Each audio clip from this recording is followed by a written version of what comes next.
Matagumpay na inilunsad ng China ang Zhenzhou 23 crude spacecraft mula sa Jichuan Satellite Launch Center sa Gobi Desert noong linggo ng gabi.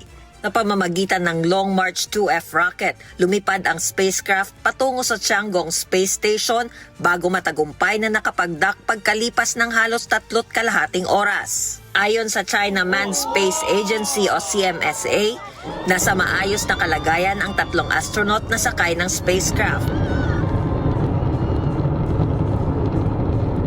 Kabilang dito si Lai Ka-ying, ang kauna-unahang astronaut mula sa Hong Kong na nakapaglakbay sa kalawakan.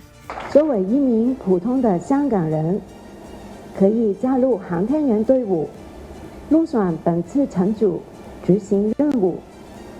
这份机遇弥足珍贵，是我从前不敢奢望的。 Kasama rin niya ang space engineer na si Zhu Yangzhou at former Air Force pilot na si Zhang Ziwan na unang beses namang makakaranas ng space flight. 作为指令长呢，我想的最多的是该如何做好各项准备，如何带领团队零失误、零差错的圆满完成飞行任务。 Bago ang launch, nagpaalam ang mga astronaut sa kanilang supporter na nagwawagayway ng mga bandila ng China at tumutugtog ang isang military band sa seremonya.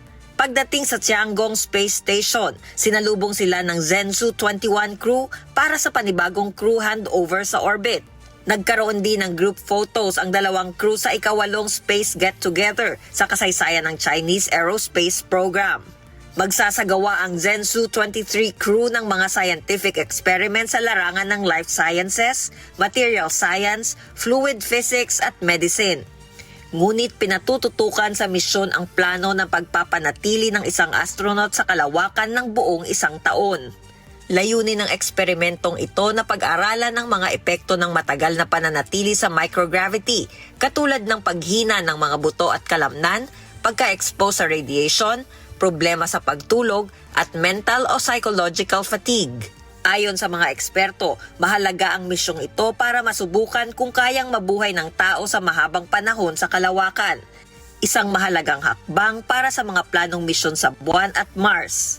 Target ng China na makapagpadala ng mga astronaut sa Buwan bago sumapit ang 2030, kasabay ng space race laban sa Estados Unidos at Artemis program nito.